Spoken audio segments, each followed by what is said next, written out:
புனித ரமதானுடைய காலத்தில் இருக்கிறோம்.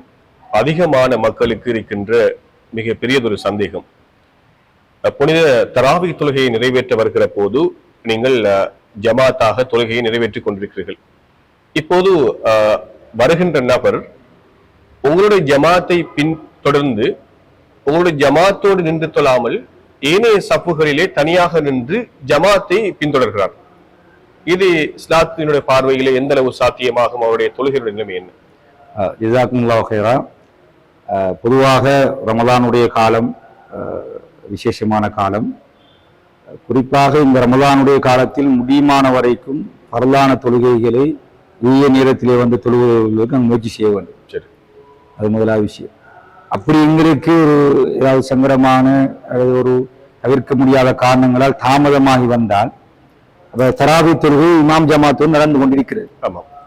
அப்ப அந்த ஜமாத் நடந்து கொண்டிருக்கும் போது பின்னாலே வரக்கூடியவர்கள் என்ன மாதிரி நடந்து கொள்ள வேண்டும் நேரத்துக்கு 2-3 விஷயங்களை நாம சொல்லலாம். அதுல ஒன்று, நீங்கள் இமாமத் செய்து கொண்டிருக்கிறீர்கள் தராவி, வருகின்ற நபர் இஷா தொழவில்லை. இஷா தொழாத நிலையில் பள்ளிவாயிலுக்கு வந்தால் முதலாவது அவர் செய்ய வேண்டியது இமாம் ஜமாத்தோடு சேர்ந்து அவர் இஷா தொழுகை என்று நியத்து வைத்து தராவிக்கு பின்னால் என்று தொழ வேண்டும்.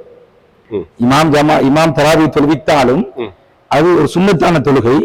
சுன்னத்தான தொழுகைக்கு பின்னால் ஒரு ஃபர்லான தொழுகை தொழலாம். ரசூல் ஸல்லல்லாஹு அலைஹி வஸல்லம் காலத்திலே ஒருவர் வருகிறார், அவர் தொழவில்லை, ஆனால் எல்லோரும் தொழுதவர்கள் நபியுடைய மஜ்லிஸிலே இருக்கிறார்கள். அப்ப நபியும் கேட்டாங்க, இவருக்கு யாரு உதவி செய்யறதுக்கு யாரு விரும்புறீங்க என்று கேட்டு ஒருவர் போய் அவரோடு சேர்ந்து தொழுதார். தொழுவிச்சு அவர் தொழுதார். அப்போ அவரை ஒரு ஃபர்லை 2வது தடவை தொழும் போது அது சுன்னத்தாக மாறும். ஒரே ஃபர்லை 2 தரம் தொழலாம். அப்ப தொழும்போது சுன்னத்தாக மாறும். அப்ப சுன்னத்துலைக்கு பின்னாலும் என்று ஒரு ஃபர்லை என்ன செய்யலாம், தொழலாம் என்ற வகையில் தராவி தொழுகை இமாம் ஜமாத்து நடந்து கொண்டிருந்தால் நாங்கள் நீங்க சொன்னது போன்று பின் சஃபில் என்று இருக்க முடியாது.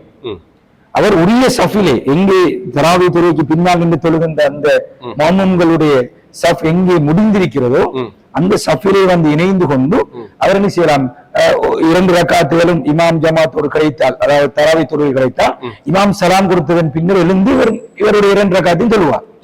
அல்லது 1 ரக்காத்தான் கிடைத்தால் 1 ரக்காத் சலாம் கொடுத்ததன் பின்னர் 3 ரக்காத்தையும் விரும்பி செய்வார். அவரை தொழுது கொள்ள வேண்டும். இதுதான் கட்டாயம் நாங்கள் பள்ளிவாயில பின்பற்றப்பட வேண்டும். இது அதிகமானவர்களுக்கு தெரியாது. சரி மௌலவி, இடையில இன்னொரு சந்தேகம் இருக்கிறது. அதாவது நீங்கள் தொழுவித்துக் கொண்டிருக்கிறீர்கள், இவர் ஜாயின் ஆகி தொழுகிறார். அதற்கு பிறகு நீங்கள் தொழுகையை நிறைவு 2 ரக்காத்தை முடிக்கிறீர்கள். ஆனால் இவர் அடுத்த தொழுகைக்கு எழும்ப வேண்டும், அடுத்த ரக்காத்துக்கு எழும்ப வேண்டும்.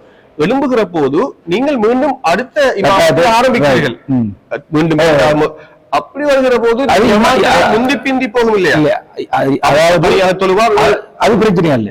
அதாவது ஒரு தொழுகை நடைபெற்றுக் கொண்டிருக்கும் போது இன்னும் ஒரு தொழுகை நாங்கள் தொழுகிறோம் என்றால் அது எங்களுடைய தனியான தொழுகை.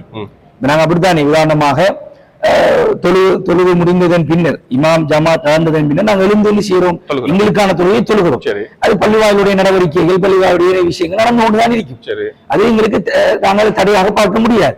எனவே இதை எப்படி நாங்க பார்க்கணும்னா, சலாம் கொடுத்தது எப்படி நீங்க கேட்ட மாதிரி இமாம் எழும்பி அவர் இனி தராவை தொடர்ந்து தொழுவது கொண்டிருப்பார். ஆனா நாங்க என்ன செய்யணும், இங்க 2 ரக்காத் நிச்சயமாக இருக்கிறத நாங்க தனியாக நாங்க தொழுது முடிக்க. சரி, இன்னும் ஒரு சந்தேகம் இருக்கிறது. அதாவது நீங்கள் அடுத்த வக்தை ஆரம்பிக்கிறீர்கள், ஆரம்பிக்கின்ற போது இவர் நீங்கள் ஆரம்பிக்கும் வரை மீண்டும் காத்துக் கொண்டிருக்கிறார். அதனோடு சேர்ந்து தொழுவது இல்லை. இப்ப சலாம் கொடுத்ததோடு இமாமுக்கும் இவருக்கும் இருக்கிறான கனெக்ஷன் துண்டிக்கப்பட்டு விட்டு அதனோடு முடிந்தது. திரும்ப இமாமுடைய அடுத்த 2 ரக்காத்துகள் நாங்க தூய்மையாக இல்லை. அப்படி நடக்கிறாங்களோ தெரியல, அப்படி செய்யல கூடாது. இவர் என்ன செய்யணும், சலாம் கொடுத்ததுக்கு பிறகு எழுப்பி ஒரு தனியாக 2 ரக்காத்தை தொழுகை சலாம் கொடுத்ததுக்கு பிறகுதான் அங்க இமாமோடு என்ன செய்து கொள்ள வேண்டும்.